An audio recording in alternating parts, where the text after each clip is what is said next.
伝わってきたって言われています。で、日本に伝わってきた時はこの人参よりもう少しかなり長い状態で大長人参として伝わってきました。で、もう見た目はちょっと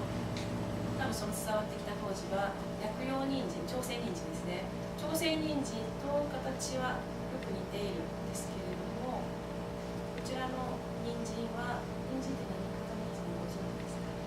何科の人参か。何科とか油中とかそういう種類でいうと何の種類、何科のお野菜か。葉っぱの部分ってセリっていうかなんですか、認定の部分でセリ科のお野菜になります。なので人参の葉っぱの部分すごい香りがすごいすると思うんですよ。なかなか葉付きでスーパーに人参売ってないので葉っぱに出会うことはあまりないと思うんですけれども、人参はセリ科のお野菜になります。で、その当時伝わってた朝鮮人参はまた全然違う科でウコギ科の野菜になって全然違う種類のお野菜になります。で、ウコギ科だと、種類的にはウドとかタラノと同じ種類のものになります。で、見た目はなんか朝鮮人参、普通の人参も同じように見えるんですけども、全然違う種類のお野菜になります。で、この当時はこの葉っぱがセリのお野菜に似てるっていうことでセリ人参っていうふうにも呼ばれてたそうです。で、この人参なんですけれども3種類あって、これは皆さんねお正月が過ぎたばっかりなのでどんな人参か多分よくおせち料理に入っている金時人参になります。なのでこれは結構身近でお正月あたりは手にすることもスーパーになるとスーパーに年末ぐらいになるとよく見出されていると思うんですけれども、なのでよく見ることはあるかなと思うんですけれども、こちらの人参は島人参っていって別名、琉球人参とも言われてるんですけども、沖縄の方の人参で向こうでは結構主流に使われているそうです。で、あとこちらの人参なんですけども、こちらはパープル人参で言われています。紫人参で、こちらの人参なんですけども、見た目はこうやって周り紫なんですけど、これを半分にパサッとできると中はもうすごい綺麗なオレンジ色になってます。本当にここからちょっと分かるかなと思うんですけども、中はオレンジになっています。で、いいですね。皆さんスーパーに人参を買うととっても綺麗なこういう感じに表面がなっていると思うんですけど、ちょっと前の人分かりますか？なんとなくここに白い薄皮がついてるの分かります？この白い薄皮が。で、この白い薄皮が人参の表面の皮っていうことで、こちらのスーパーの方で売られている人参は洗浄することによってこの薄皮が全部バーって剥がれているので、さらに皆さん買ってきて調理するときにこの皮を剥いてしまうと一番栄養がある部分を取ってしまうことになるので、サラダで食べるときは1枚こうやって、ピーラーか何かで剥いてもらった方がいいんですけれども、炒め物とかするときはもうこの綺麗な状態だと1枚薄皮の皮がむくれているということなので、あえてもう剥かなくても、剥いてしまうと一番皮のところに栄養があると言われているので、何でもそうなんですけれども、リンゴだったりよくね皮のまま食べると栄養がありますよって言われてるんですけれども、なので人参もこうやって見て、この部分こうやって倒してこすってあげるとすごくきれいに取れてきちゃうので、これで剥いていただければきれいに取れます。で、こちらの人参、この金時人参なんですけども、よく人参ってベータカロテンがたくさんありますよっていうふうに言われてるんですけども、この金時人参はベータカロテンプラスリコピンの色素が入っていて赤くなっています。で、ベータカロテンっていうのが人参臭さをすごく出してる。よくね、人参嫌いな、人参臭いから人参あんまり好きじゃないっていう人いると思うんですけど、こちらはベータカロテンが普通のこの人参に比べて少なくリコピンが多いので人参臭さは少ないです。こちらのアジア型人参の方がどれも。なので、こちらを食べてもらうと人参臭さはすごく少ないかなと思います。で、代わりにこちらはリコピンが多く含まれています。で、よく言うリコピンって美白にもすごくいいですよと言われているんですけども、人参もすごい、こちらの人参リコピンのみで美白効果もあるっていうふうに言われています。で、さらに先ほどお話した人参の中にベータカロテンがすごく多いですよって言われてるんですけども、ベータカロテンの調理方法として、よくね、皆さんね、女性の方太らないようにサラダを生のままで食べるっていうことをするんですけども、ベータカロテンは生のままだと吸収率がすごく低くて、生のまま食べるとベータカロテンの吸収率は 10% ぐらいっていうふうに言われています。で、さらに加熱、蒸し野菜にしたりするとベータカロテンは 30% ぐらいにアップします。で、さらにベータカロテンで油との相性がすごく良くて、そのベータカロテンを油と一緒に炒めることによってベータカロテンの吸収率が 70% にアップするというふうに言われています。なので、人参を食べるときは生サラダじゃなくって、生サラダで食べるんだったらノンオイルじゃなくってちょっと油を一緒に食べてもらうとベータカロテンの吸収率がアップするので、より効果的な食べ方としてベータカロテン、人参食べるときは油と一緒に食べてほしいと思います。で、今お話したベータカロテンなんですけども、ベータカロテンが含まれているお野菜は全てそういう感じで食べてほしいのと、あとベータカロテンは体の中でビタミン A に変わるんですけれども、脂溶性ビタミンって言われているビタミンがビタミン A とビタミンだけって書くんですけども、ビタミン D と K と E が脂溶性ビタミンで、それらのビ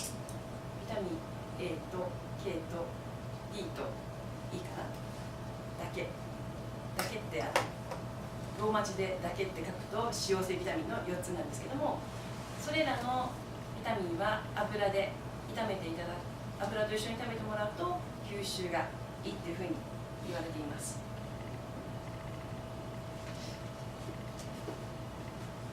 で、こちらの島人参なんですけれども、本当は皆さんに食べていただくとすごく味がよくわかるんですけれども、すごい甘さがすごくあって糖度が10ぐらいあるって言われているので、果物並みの甘さ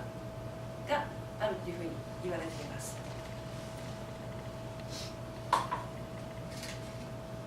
で、次にこちらの、ヨーロッパ型人参なんですけれども、こちらのヨーロッパ型人参は特徴的にはこの寸胴で、もともとこっちが日本に入ってきたのは主流だったんですけども、すごく長くて扱いにくいということでだんだん衰退していってしまって、もう昭和30年頃にはほとんどこちらの人参は作られなくなってしまい、でこちらの五寸人参と呼ばれる短いヨーロッパ型人参が今は現在は主流になってきています。で、人参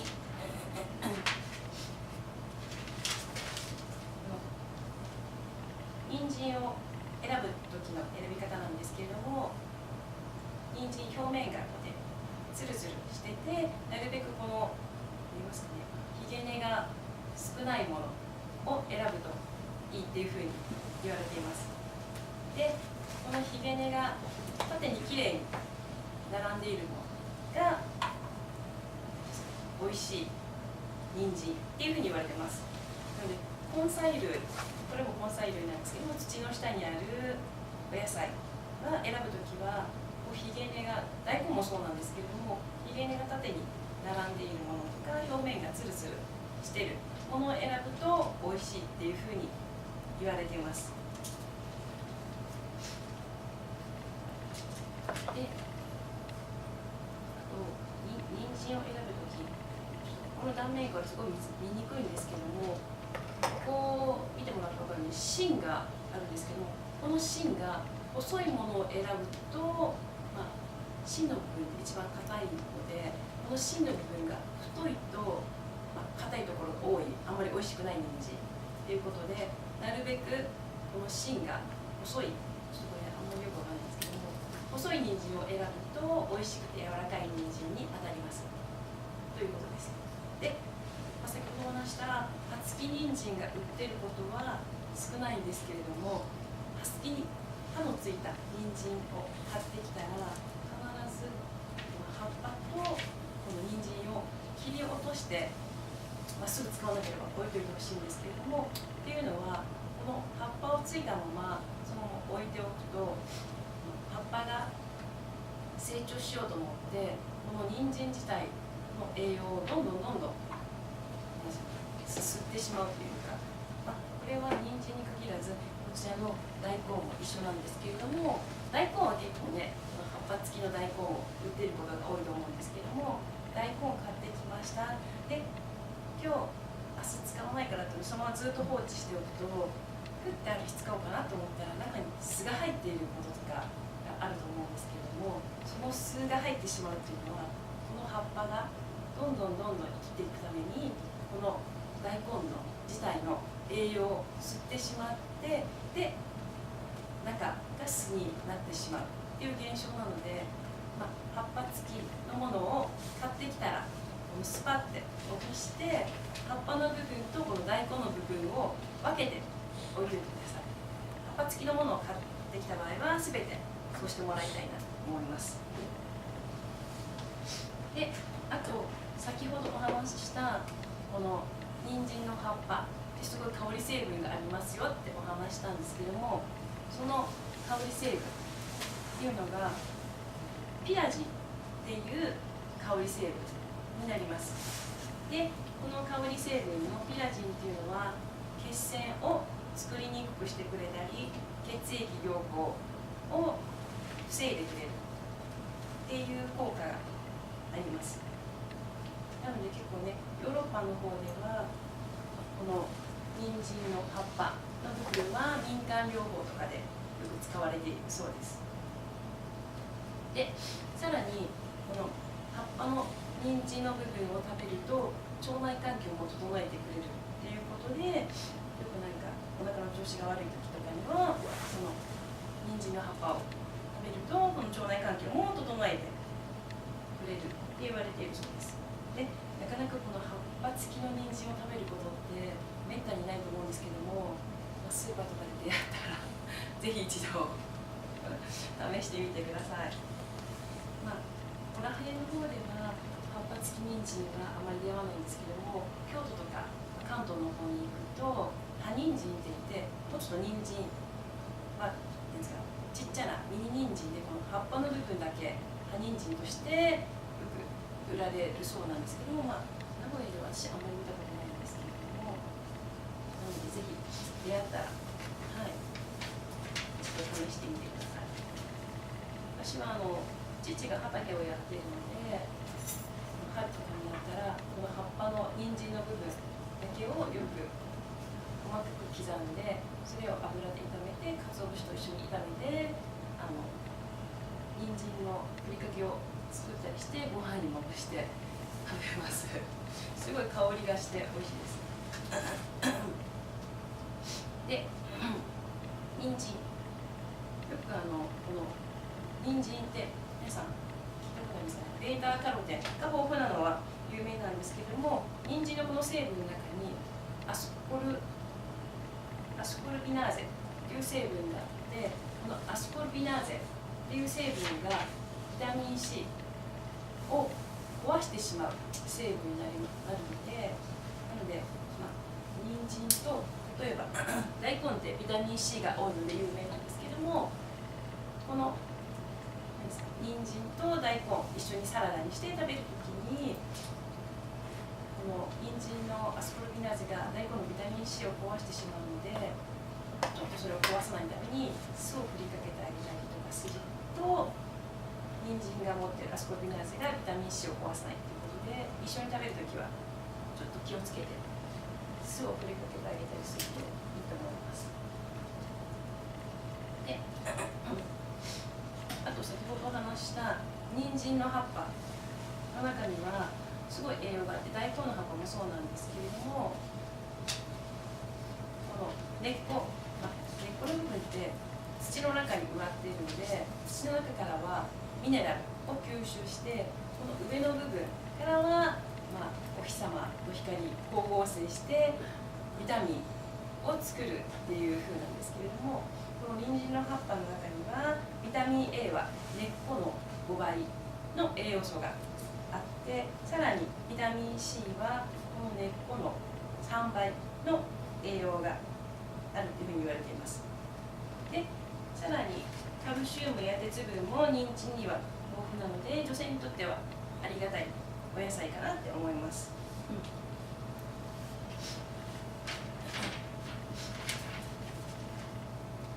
で、あとこの人参に含まれているベータカロテンの効果としては、私たちの肌の粘膜を整えて、皮膚やこの粘膜を整えてくれるっていう効果があるので、あと目のこの角膜を正常に保ってくれる効果があるので、よく眼性疲労の方には効果的な、ですね、効果的とは言われています。で、あと喉や鼻の粘膜とかも整えてくれるので、こういう季節外からのウイルスが入ってこないようにはしてくれる効果があるので、ですね、こういう季節になってウイルスが入ってこないように、事前に対策としてベータカロテンのある人参とかをいっぱい食べておくといいかなって思います。で、人参について、人参世界で一番たくさん作っている国は皆さんどこだと思われますか？世界中で人参を一番たくさん作っている国は中国だそうです。で、その中国なんですけれども、人参を一番たくさん作っているからといって中国で人参の消費率が一番高いかっていったらそうではなくて、ほぼ輸出をしているっていうふうに、全体の3分の1を消費の世界中で作られている人参の3分の1は中国で作られているんですけれども、中国では消費されずほとんどが輸出されているそうです。で、さらに、日本で一番人参をたくさん作られている国は、日本で一番人参を作っている県はどこかって言ったら、ご存知の北海道で一番人参をたくさん作っているそうです。で、よくお野菜、春になると新玉ねぎとか芯がつくもので春によくお野菜聞くと思うんですけれども、九州の方では春になると九州の方でよく作られるのが春新玉ねぎとか新じゃがとかっていうのが春に九州でよく作られて、あと秋になると北海道っていうふうに日本中を横断していって野菜はなので、秋になると新じゃがとか秋の時によくスーパーで見かけるじゃがいもとか人参とかは北海道の方でよく作られている人参